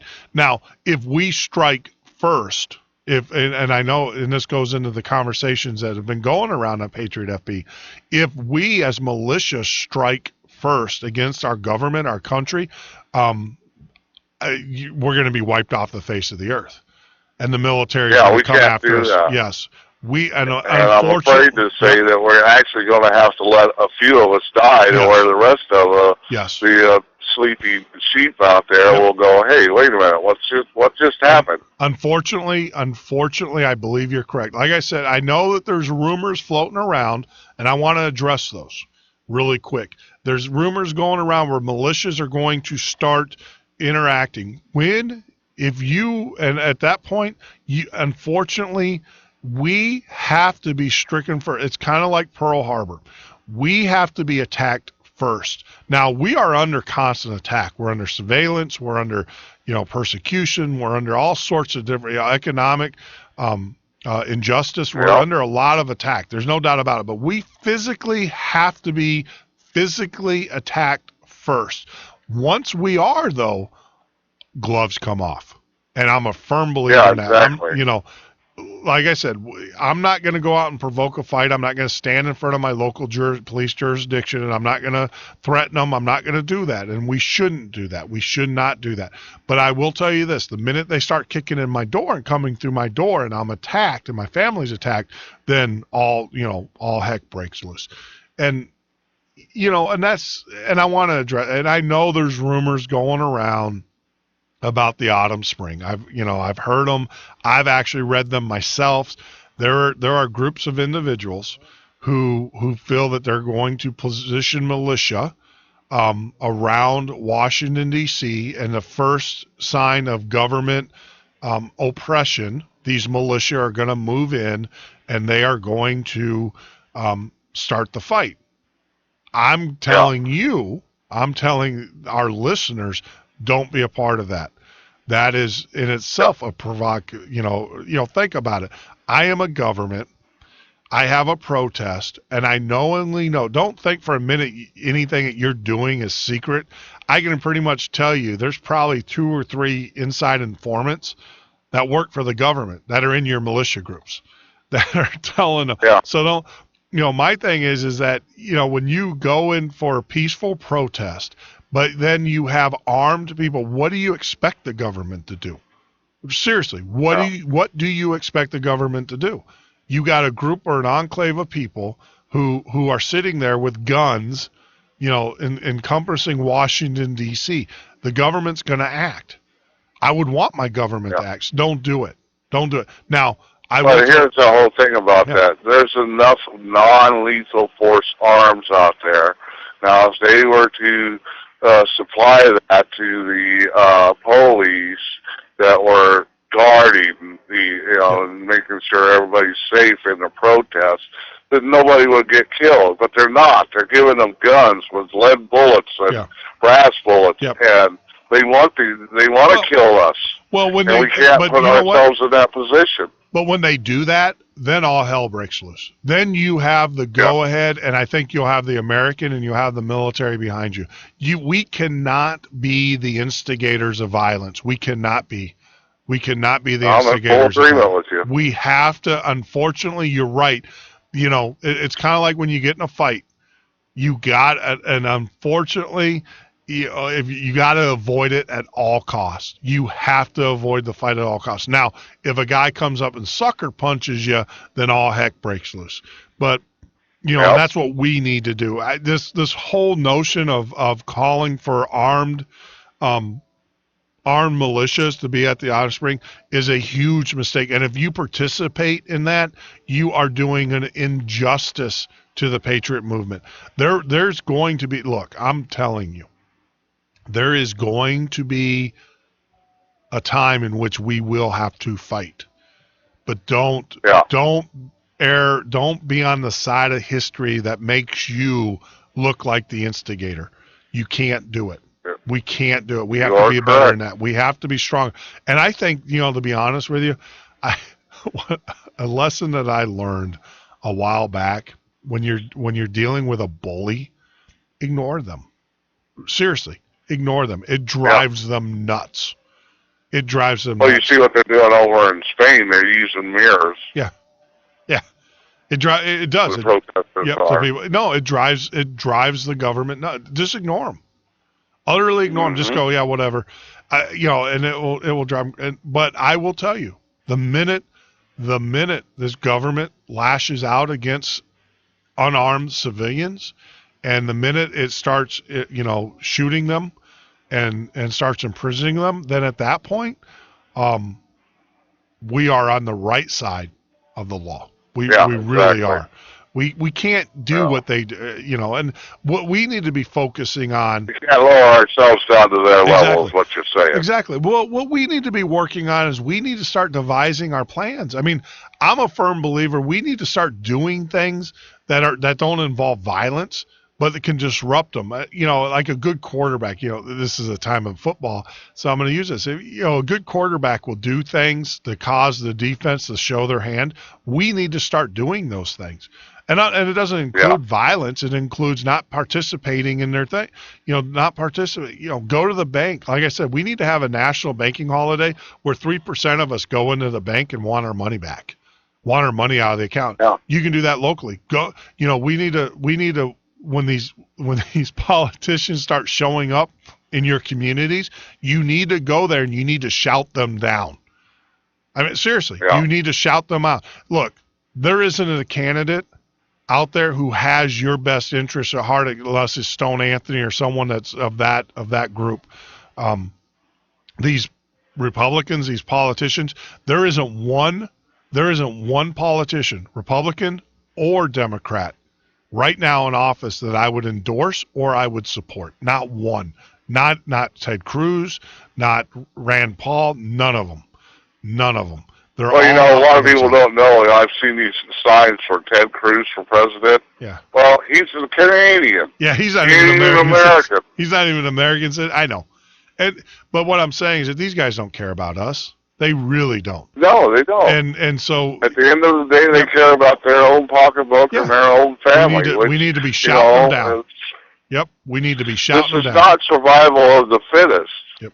And I know a lot of people are like, oh, by you doing that, all you're going to do is put a Democrat in office. It doesn't matter. A Democrat or a Republican, you're still, I say this all the time. You're either, with a Democrat, you're a slave to the government. With a Republican, you're a slave to corporations, but you're still a slave. A slave is a slave. Yeah. No matter who. Well, it's an illusion of choice. They're giving us, because at the end of the day, they all belong to the Vandenberg group. Yep. They all belong to the Foreign Affairs Committee, and all them other different committees out there. And it's the illusion of choice is all it is. Yep. So, my thing is, as long as we have that illusion, then we're completely happy-go-lucky slaves. Yep. So, I absolutely. So my game plan is this. Instead of talking about the militias being around Autumn Spring, We don't need to be showing our hands. We need to be forcing them to show them their hand. And we don't need to be, we don't need to do that. We need to, this is when we need to consolidate. And this is when we need to kind of withdraw. And this is when we need to kind of go underground. We don't need, look, the government is waiting. Yeah. This administration is waiting for a revolt. They're waiting for it. They have plans in place as we speak. And they have a police force of over 80,000 federally deputized, a small army for all, and they're waiting for a reason. The president is waiting for a reason to declare martial law so that he can be in power during that time. He has executive order. He has signed them into law, executive orders that gives him full authority over everything in this country.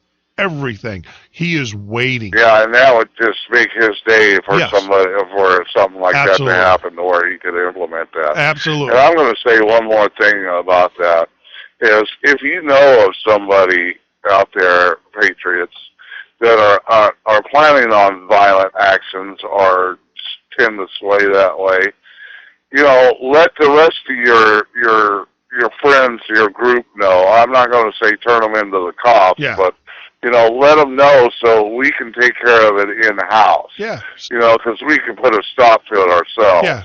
Yeah. Look, these are good. Let me stress this. I understand you're frustrated. I want to take up arms against this government. I do. I truly do. But you have to be smarter than that. You have to be smarter than them. You have to, approach, the guy that runs into battle foolishly is the guy that gets carried out of battle. And and that's the thing, is that we have to be smarter than this. I know the frustration. I am with you. I have the same frustration. I can't tell you what goes through my mind, or I'll have the guys in the black suits showing up at my door the next day. Look, I have the same feelings. I have the same emotional response. I have the same frustration, but we have to, like a good soldier, we have to be methodical. And we have to be very, not only methodical, but we have to be very, I don't want to say secretive, but we have to be cunning. We have to be smarter than that. See, they want us. They want us to do that. Because if you get 20 or say you get 10,000 militia members who revolt against this government, they can quell that pretty quick. Our government, our military can shut that down really quick. Then, because of that, they can then bring in the full force of the military, and they can act. And look, when you got a platoon, or if you got several thousand military soldiers going door to door, and so I don't know what most of you guys got in the basements or of your houses, but I can tell you this: you don't have anything compared to what they got. I mean, they literally just level your house, and that 10 or 20,000 that's going to revolt and cause this issue, it's going to force the government. The government's going to use that to come in and confiscate from the rest of us. Now, my thing is that if you can build enough pressure, like a cork. You build enough pressure, instead of 10,000, you get 100,000. When America wakes up and they see the travesty and everything, unlike a slow kind of cork or a pop of the cork, if you get 100,000 people, then this government is out. They can't, because you got enough number there, you got enough mass there, and that numbers, like a snowball, will pick up more mass. Yeah, and here's the thing, and if a small group of militia starts some stuff like that, and after a government beats it down, the leftist politicians are going to go, see, I told you, they're going to propaganda into the ground. Exactly. You would be doing that's what I'm saying. Your revolt, your 10,000 is not large enough to affect any change. All it's going to do is hurt the rest of us. That's all it's going to do. So, but over a period of time, when we grow it and we have over 100,000, or we have 200,000, or we have 1 million, or whatever the number is, then at that point, there's enough there in numbers that the government can think about whatever they want to do, and it's not going to be effective. We outnumber them, and but if you have 10,000, or if you have 5,000 of you, and they do that, the government's going to use that against everybody else. And then number two is that now you've shown your hand, or you've shown the militia's hand, and it's just, you can't do it. You can't. We got to be smarter than this, people. You really do. Yeah, and I know you guys are out there go, oh yeah, we got to, you got to be smarter. We can't be cowboys. We can't be John Wayne and just run in and start blazing. This government will destroy you. Do they not know? Yeah. I mean, they don't even have to be in your neighborhood.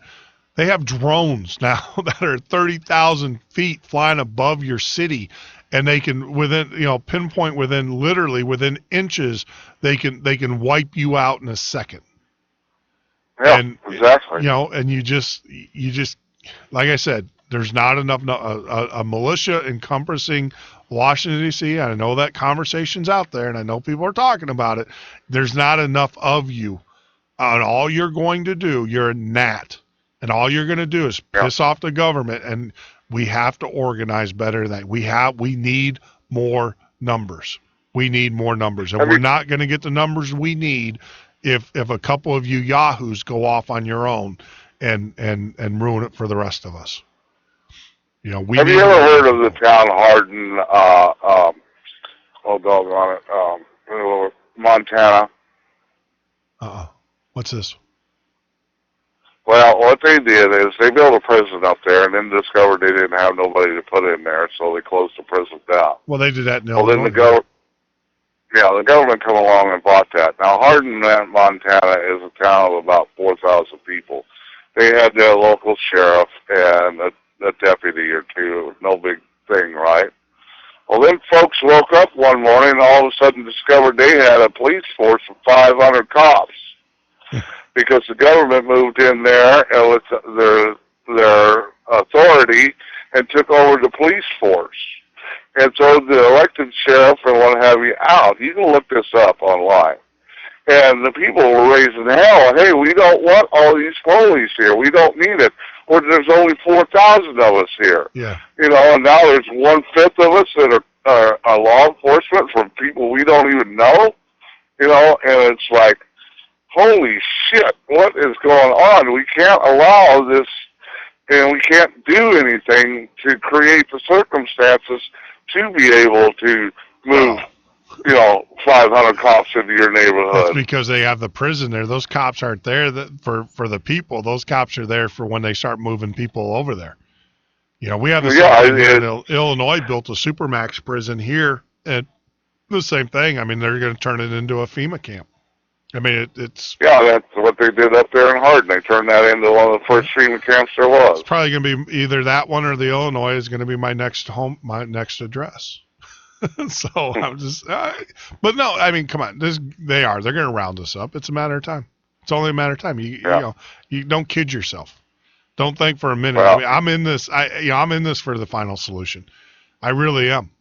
And you and I both are, Jeff. And I just want to say, I know your first response is to fight back people, but we cannot do that. No, we have to let them shoot a few thousand of us or a few hundred of us in order to wake the rest of the United States up. Yep.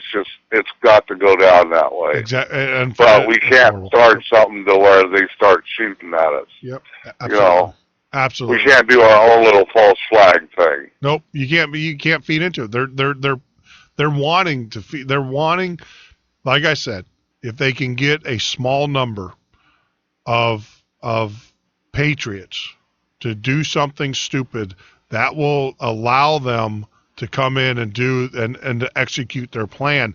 And at that point, they would have enough of the American people behind them and supporting them. And we couldn't fight. We couldn't put up the resistance against it. The thing is that we got to wake up more people, and then we need to build our masses, and we need to get enough people established in and trained and everything before, and we're up against, a clock here.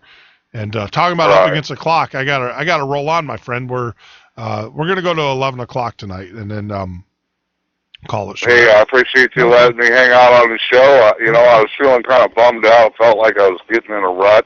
Yeah. Because we do that from time to time. But I feel a heck of a lot better after the show. And Take a Thanks, vacation, Jeff, my for friend. giving us all a place to talk. Oh, not a problem. Take a vacation, my friend. Take a vacation. I mean, I saw that. Right. You spend a tremendous amount of time at Patriot FB, and I appreciate everything that you guys do, and monitoring that and keeping that site going and stuff. But I saw your post today. You do need to step away for a little bit and just take us, get your head cleared.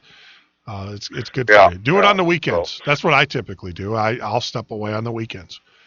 And that's what I normally do. But this week it's just been, I've run into some people that claim to be open-minded, but then when you start giving them the facts, they're like, oh, no, that ain't true. Oh, no, that ain't true. Can't possibly be true.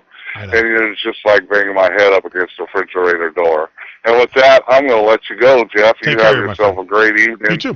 And try not to write too much code tonight. Yeah, I've got my Mountain Dew and I'm ready to do it. So, all right, take care of yourself, Jeff. Good night. All right, Jeff. You have a great night. All right, you too. Bye. You're listening to the Midnight Patriot Radio Show and podcast. You can join us live every Monday through Friday from 9 p.m. till 12 a.m. Central Standard Time. Well, 11 tonight.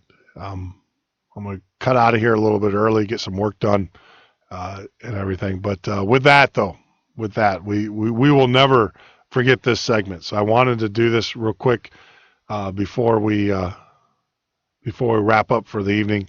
Like I said, tonight was just a free form. It was an open conversation, open discussion.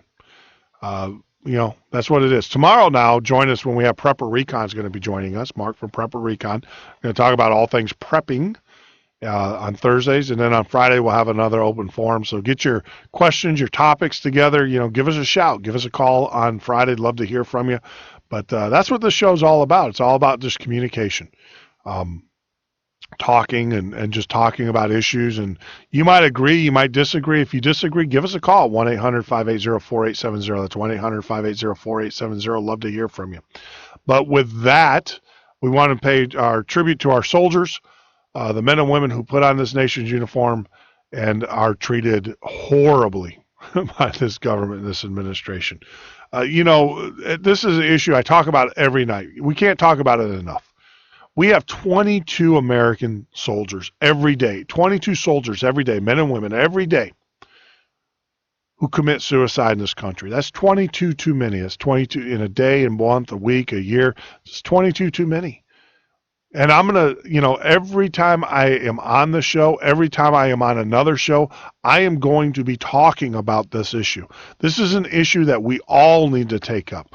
And what's even more revolting to me is the fact that soldiers, men and women who have earned the respect of this country, earned the benefits, have to wait on average 354 days.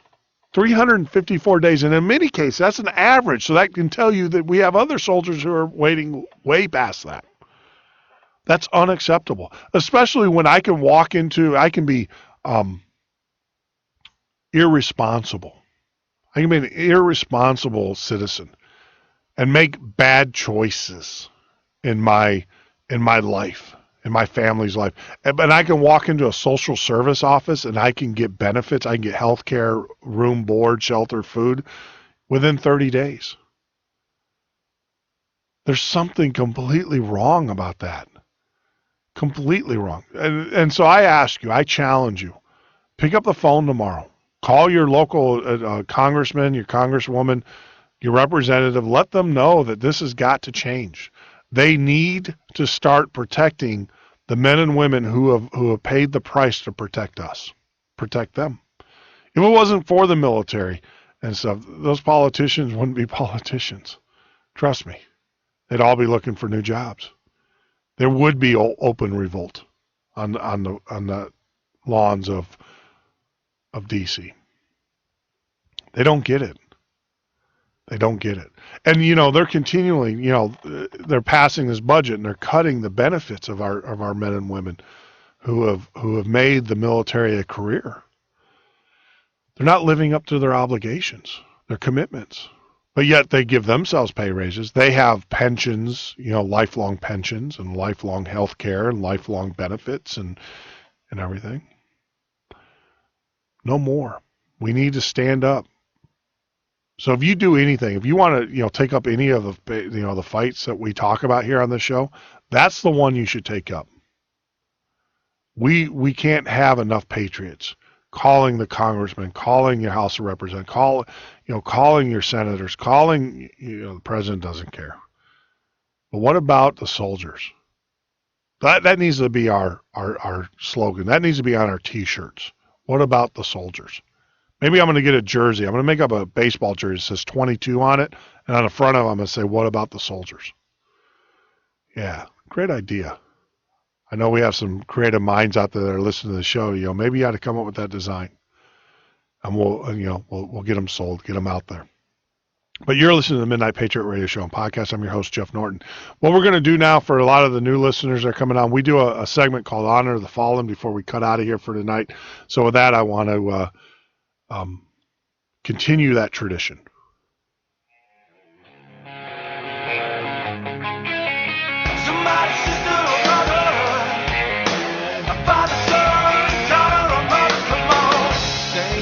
Army Staff Sergeant, First Class, William K. Lacey, January 4th, 2014. Marine Sergeant Jacob M. Hess, January 1st, 2014.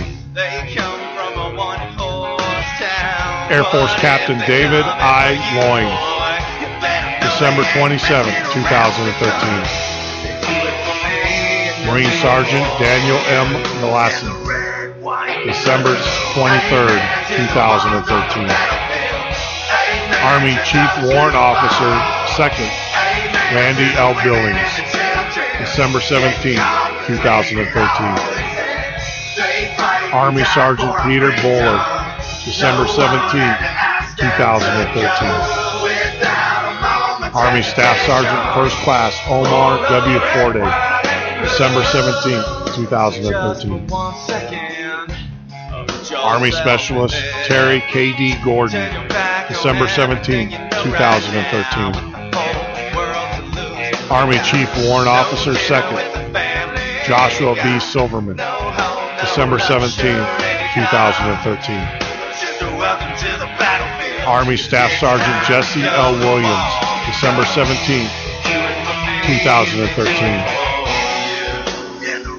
Marine Lance Corporal Matthew R. Rodriguez, December 11th, 2013. Navy Petty Officer, First Class, James L. Smith, December 11th, 2013.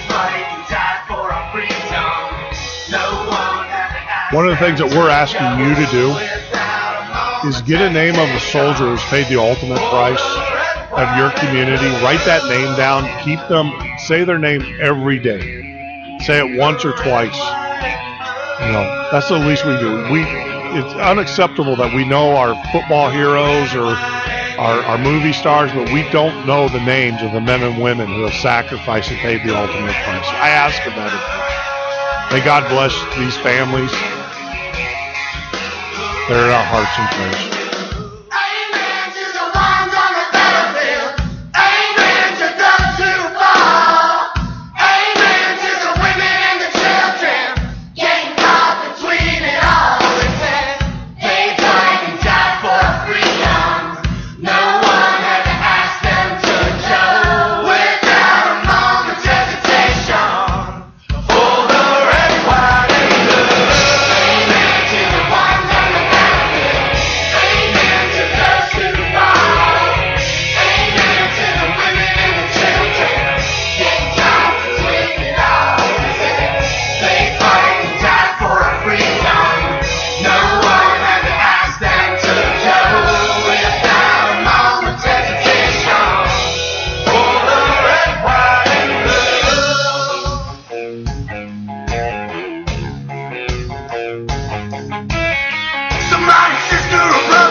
I just want to say, thank you. Thank you for giving me the opportunity to come into your homes and, we're going to be doing some things to get the word out even more so. So in the next couple of weeks, get out the Patriot FB. We're going to be doing some promotional work and getting our message out. And there's a huge segment, trucker segment out there. I know you guys are out there. You listen to your XM and everything. We're going to start reaching out to you guys. So if you're in that industry and you want to help get this message, get this word out, please reach out to me, Jeff@themidnightpatriot.com. Send me an email, send me your contact information. I'll make sure we get you some of the promotional materials. What we're needing is people who are at truck stops or go to truck stops to kind of put up our message and to get this out of there. And we're putting together some pretty creative banners, not only for Patriot FB Radio, but also for all of our shows, the Midnight Patriot, AVN, Cowboy Logic, Move On. We're getting Max joining us. We got Prepper Recon show that's going to be joining us here. We got some other shows, so we're going to be promoting those. And it's just kind of stay out with Patriot FB. The reason why we got rid of the Midnight Patriot website is so that we can focus and work on one site right now. So, like I said, we are putting together some posters, some banners, some cards, and things that will get out to you. But if you're interested in helping us grow this show, helping us grow the movement of PatriotFB.com, please send me an email, Jeff@themidnightpatriot.com, and love to get the information out to you. We're going to grow this one listener at a time, one member of it at a time. That's the only way that we're going to grow this grassroots movement. And this is a real movement. This is not people who are trying to make money. We don't have book deals. We don't have whatever. We spend more money on this than most people, make. And it's not an exaggeration. There's a lot of time and a lot of effort. If you add up all the hours of all the show hosts, all the people that come together to produce these shows for you, to produce the website for you, and you add all that up plus the physical cost of that, it's a lot of money. It's not cheap, and we're not asking for a dime from you guys. All we're asking is for you to help get the message out. Let us know that what we're doing is not in vain. That we are actually affecting change and getting that out there. So until we talk to each other again, my friends, may God bless you. May God keep you guys safe. And you will always be in our hearts and in our